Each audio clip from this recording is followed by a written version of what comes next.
Assalamualaikum my dear viewers, welcome in World Under a Microscope. So let's start. Dear students, so let's start exercise 1.6. It is very important exercise. मैंने जितने भी previous board exams देखे हैं मैंने ये बात note down की है कि हमेशा इस एक्सरसाइज में से एक क्वेश्चन तो आता ही आता है. सो आज हम लीनियर इक्वेशन कर रहे हैं by using which method, by using a inversion method. आपको सिर्फ और सिर्फ ये मेथड यूज़ करना सीखना है, अप्लाई करना आना चाहिए. क्वेश्चन जो मर्जी दें, आजकल जैसे कैसे लो बेसिक एग्जाम हो रहे हैं, क्वेश्चन जहाँ से मर्जी आए, आपको क्वेश्चन का मेथड ठीक रखना है. So let's start. हमारे पास जो इक्वेशन है वो है 2x plus 3y is equal to -1. This is a -1. Then है x minus y is equal to 2. सबसे पहले आपने यह करना है, आपने अपने पास ब्रैकेट्स बनानी है. ठीक है, यहाँ पे आ जाएगा हमारे पास x के साथ लेफ्ट साइड पे क्या लिखा हुआ है 2. देन हम लोग y की जगह पे इसकी लगा देंगे वैल्यू, यानी कि हमारे पास आ जाएगा 3. इसी तरह सिमिलरली हम नेक्स्ट इक्वेशन में देखते हैं तो हमारे पास यहाँ पे x है, x की लेफ्ट साइड पे कुछ भी नहीं है. जब कुछ भी ना हो तो हम क्या सपोज करते हैं, हमारे पास क्या है 1 है. देन यहाँ पे आ जाएगा 1 और y की भी कोई वैल्यू नहीं है. इट्स मीन दैट इसकी क्या वैल्यू है 1 है, यानी कि -1. देन इसी तरह हमारे पास है xy. यहाँ पे हमने एक और इज इक्वल टू के बाद जो ब्रैकेट बनानी है उसमें ये मेंशन करना है कि हमारे पास इज इक्वल टू के उस साइड पे वन इक्वेशन में क्या था -1 और सेकंड इक्वेशन में था हमारे पास 2. देन यहाँ पे हम इन्हें नेम दे देते हैं, लेट्स a.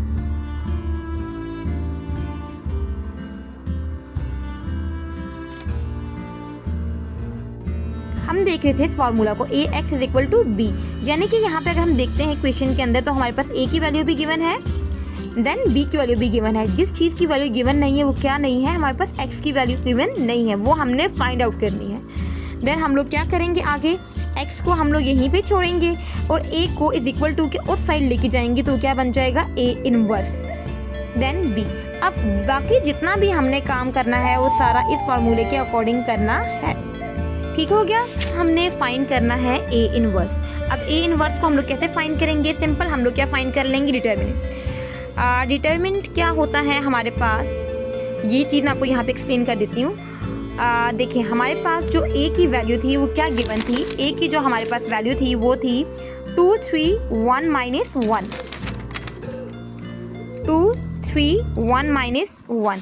अब हमने क्या फाइंड करना है, डिटर्मिनेंट फाइंड करना है. देन सबसे पहले डिटर्मिनेंट फाइंड कर लेते हैं. डिटर्मिनेंट की जो हमारे पास इंडिकेशन है वो ये है कि आपने दो स्ट्रेट लाइंस लगानी है. ठीक है, देन दो स्ट्रेट लाइन आपने इस साइड पे लगानी है, 2 1 3 -1. यहाँ पे अब आपने इस चीज़ पे फोकस करना है कि आपने करना क्या है इसमें.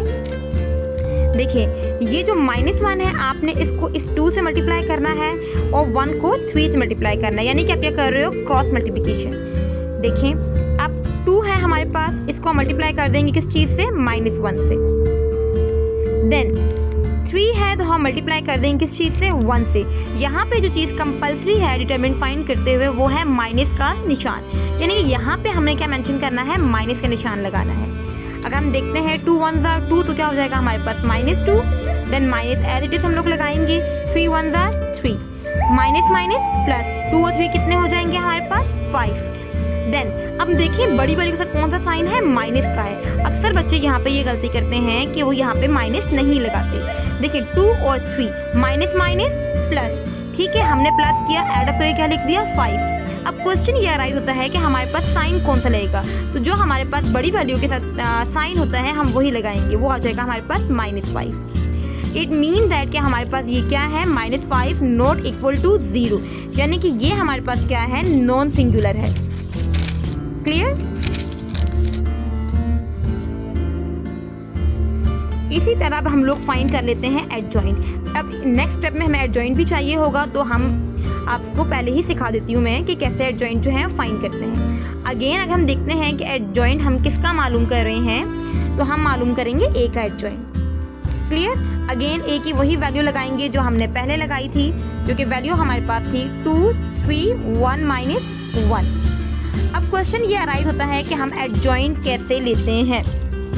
एडजॉइंट लेना बहुत सिंपल है. सिंपल देखिए, जो हमारे पास ये डायगोनल है यानी 1 और 4 है, यानी कि 2 का और -1 की हम लोग क्या चेंज करेंगे, पोजीशन चेंज कर देंगे. क्लियर। इसी तरह अगर हम लोग बात करते हैं 3 और 1 की, तो इसके और इसके हम लोग क्या करेंगे, साइन चेंज कर देंगे। This is adjoint. क्लियर हुआ आपको? यानी कि 1 और 4 के जो वैल्यू 1 पे है और जो वैल्यू 4 पे है, हमने इनकी पोजीशन चेंज करनी है। देन जो वैल्यू हमारे पास 2 पे और 3 पे है, इसके हमने साइन चेंज करने हैं। चले मैं आपको सोल्व करके दिखाती हूँ। एडजॉइंट ए है हमारे पास, और यहाँ पे सोल्व करने के लिए हमारे पास आ चुका है हमदान, और हमदान कह रहा है कि मुझे भी मैथ्स सिखाएं। सो हमदान को भी सिखाते हैं साथ साथ मैथ्स। देखें अब यहाँ पे एडजॉइंट ए मैंने कैसे फाइंड किया। 2 की जगह पे मैं क्या लगा दूंगी, -1। क्लियर। और 2 को मैं लगा दूंगी 1 की जगह पे। This is known as position change. ये हमारे पास क्या हो गई, पोजीशन चेंज। अब यहाँ पे देखेंगे 3 का साइन क्या था, पॉजिटिव था। जब कोई भी निशान नहीं होता हम क्या कहते हैं, ये हमारे पास पॉजिटिव है, तो इसे मैं कर दूंगी नेगेटिव। इसी तरह 1 भी पॉजिटिव था, जिसको मैंने कर दिया negative. This is our adjoint. ये हमारा क्या है, एडजॉइंट है, और एडजॉइंट निकालना इतना ही सिंपल होता है। देन हमारे पास जो नेक्स्ट फार्मूला है वो दिस वन है, यानी कि हमने x की वैल्यू फाइंड करनी है। 1 a डिटरमिनेंट, यानी कि ये a इनवर्स की वैल्यू हमने पहले ही फाइंड कर ली है। एडजॉइंट a भी मैंने आपको फाइंड करके दिखा दिया है। अब सिंपली मैंने इस फार्मूला के अंदर वैल्यूज पुट करनी है, तो मैं कैसे करूँगी। 1 a इनवर्स हमारे पास क्या आया था, हम पीछे जाके देखते हैं -5, तो हम a इनवर्स की जगह पे क्या लगा देंगे, -5। इसी तरह हमारे पास जो एडजॉइंट a है उसकी क्या वैल्यू आई थी, हम देखते हैं।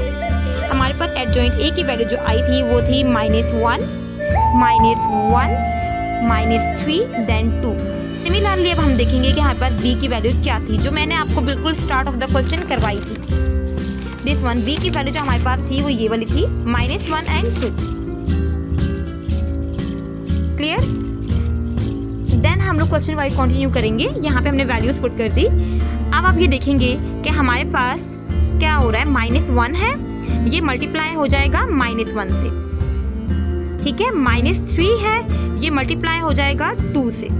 देन अगेन -1 है नीचे वाली रो के अंदर, इसे मल्टीप्लाई कर देंगे हम लोग -1 से, और 2 को मल्टीप्लाई कर देंगे 2 से।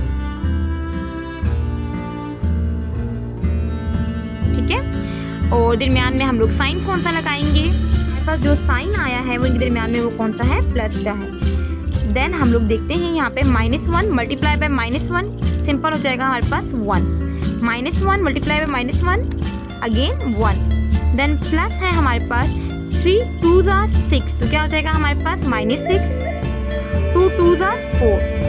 क्लियर। देन हम आगे जाके देखते हैं हमारे पास क्या बनता है क्वेश्चन में। 1 -5 है, ये 1 है, और ये प्लस माइनस अगेन -6 आ जाएगा, और 1 + 4 बन जाएंगे हमारे पास 5। देन इसी तरह हमने माइनस किया तो क्या हो जाएगा हमारे पास -5, और यहाँ पे अगेन सेम एज अबव 5 आ जाएगा। अब जो बाहर है हमारे पास जो a का इनवर्स था, जो डिटरमिनेंट हमने फाइंड किया था, वो हमने मल्टीप्लाई करना है इस पूरी टर्म के साथ। और हम कैसे करेंगे, हम सिंपली ऐसे करेंगे 1, ठीक है, माइनस का निशान लगा दिया, मल्टीप्लाई बाय -5। इसी तरह हम लोगों ने यहाँ पर भी किया दूसरे 5 के साथ। तो ये देखिए आप, माइनस का साइन माइनस के साइन से कट किया। क्लियर। ओके। देन 5 से कैंसिल आउट। सिमिलरली यहाँ पे भी क्या हो जाएगा हमारे पास, 5 से कैंसिल आउट हो जाएगा। तो हमारे पास जो आंसर आ जाएगा वो क्या आ जाएगा, 1 देन -1। इस स्टेप की आपको समझ नहीं आई होगी, मैं दोबारा समझा देती हूँ आपको। देखिए ये है ना 1 1 5 -5, ठीक है। -5 यहाँ पे भी है, यहाँ पे भी माइनस है, माइनस माइनस क्या हो जाएंगे, प्लस, और 5 1 5 से कैंसिल हो जाएगा। तो डायरेक्ट इतना लंबा मेथड करने के थ्रू मैंने डायरेक्ट क्या किया, मैंने इस 5 को इस 5 से कट डाउन कर लिया, और सिमिलरली मैंने यहाँ पर भी यही काम किया है। तो हमारे पास आंसर आ गया दिस वन। यानी कि हम कैसे लिखेंगे इसका आंसर, हम लोग लिखेंगे सोल्यूशन सेट। जो हमारे पास पहली वैल्यू है वो किसकी है, हमारे पास x की है, और जो सेकंड वैल्यू है वो किसकी है, y की है। ठीक है। तो x की वैल्यू हमारे पास क्या आ गई, 1, और y की वैल्यू आप देख सकते हैं कि x की वैल्यू हो जाएगी 1, जो ऊपर वाली वैल्यू है वो x की है, और जो नीचे वैल्यू है वो किसकी है, y की है। और हमने यही फाइंड आउट करना था कि हमारे पास x की वैल्यू क्या है, जो कि हम लोग फाइंड आउट कर चुके हैं। This is a method use for solve a question. Okay. Then आपको एक और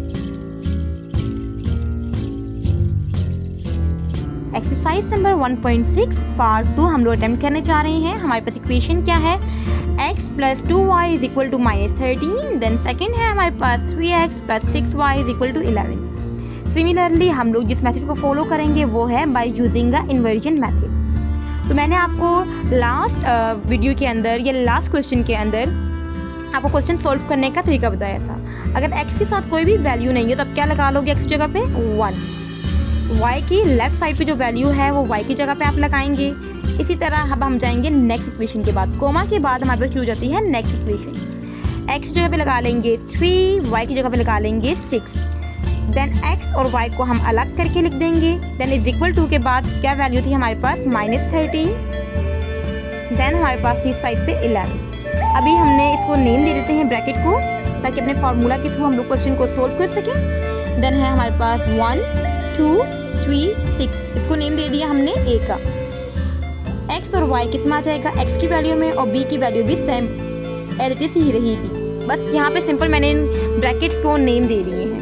और मैंने नेम क्यों दिए हैं, तभी हम फार्मूला देख लेते हैं। हमारे पास फार्मूला है a x is equal to b। अब आप ये देखें, हमारे पास इस इक्वेशन के अंदर हमारे पास a की वैल्यू गिवन है, b की वैल्यू भी हमारे पास गिवन है, बट x की वैल्यू कोई भी नहीं है। तो हमने अब x को फाइंड करना है। x को मैं यहीं पे छोड़ूंगी, यहाँ पे a पॉजिटिव है, उस साइड जाके क्या बन जाएगा a इनवर्स और b। अब आपने क्या फाइंड करना है, आपने इक्वेशन के अंदर हमारे पास जो चीज़ फाइंड करनी है वो करनी है a इनवर्स। a इनवर्स को हम कैसे फाइंड करेंगे, थ्रू अ डिटर्मिनेशन, यानी कि आप थ्रू अ डिटरमिनेंट फाइंड कर सकते हैं।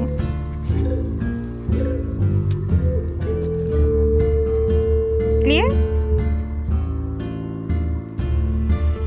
ओके, अब डिटरमिनेंट लेने का तरीका मैंने आपको लास्ट टाइम सिखाया था। Again I am going to repeat that कि आपने डिटरमिनेंट किसका लेना है, a इनवर्स का। आपने किसकी वैल्यू लेनी है, a की। तो सबसे पहले डिटरमिनेंट का जो रूल है वो ये है कि आपने 2 स्ट्रेट लाइन्स लगानी है और दरम्यान में रखना है a। देन आपने a के साथ a की वैल्यू लिखनी है।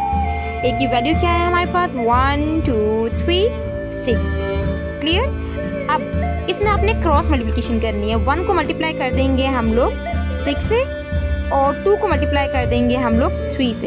यानी कि 1 को मल्टीप्लाई कर दिया 6 से और 2 को मल्टीप्लाई कर दिया 3 से। दरम्यान में साइन कौन सा रखना है हमने, माइनस का। ओके, 1 6 आर 6, 2 3 आर 6, ये +6 है, ये -6 है। तो हमारे पास आंसर क्या आ जाएगा, 0। इट मीन दैट कि हमारे पास क्वेश्चन आगे सॉल्व नहीं होगा, यानी कि जो नेक्स्ट फार्मूला है हमारे पास वो हम अप्लाई नहीं कर सकते। कौन सा फार्मूला था नेक्स्ट हमारे पास था, 1/a इनवर्स, ठीक है, यानी कि a determinant adjoint a multiply by b। अब इसमें हम लोग ये अप्लाई नहीं करेंगे। क्यों नहीं करेंगे, क्योंकि हमारे पास यहाँ पे डिटरमिनेंट क्या आ चुका है, 0 आ चुका है।